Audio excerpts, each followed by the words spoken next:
السلام علیکم، نور انفو میں خوش آمدید۔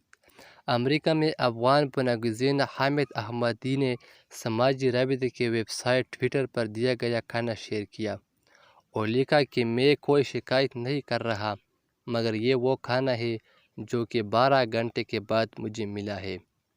حامد احمدی نے مزید لکھا کہ پناہ گزینوں کی زندگی محفوظ تو ہے مگر آسان و سازگار نہیں۔ یہ تصویر اور کمنٹس کرنے کی دیر تھی، امریکیوں کی جانب سے شدید رد عمل شروع ہو گیا۔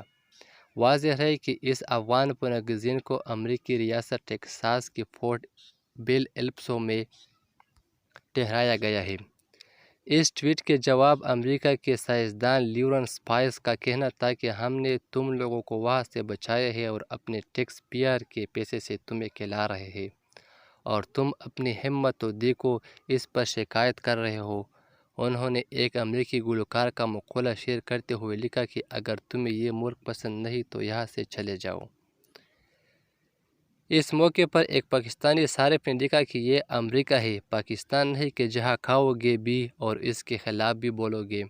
ایک امریکی شہری نے تو یہاں لکھا کہ مجھے خوشی ہوگی کہ تم اپنے ملک واپس جاؤ، اگر جانا چاہو تو تمہاری ٹکٹ کے پیسے میں دوں گا کیونکہ تمہیں وہاں جا کر اپنے من پسند کھانے کھانے چاہیے۔ غرض اس پوسٹ پر امریکیوں کی جانب سے رد عمل کا سلسلہ جاری ہے۔ یہ تھی آج کی ویڈیو، اسی طرح مزید تازہ اپڈیٹ کے لیے ہمارے ساتھ رہیے۔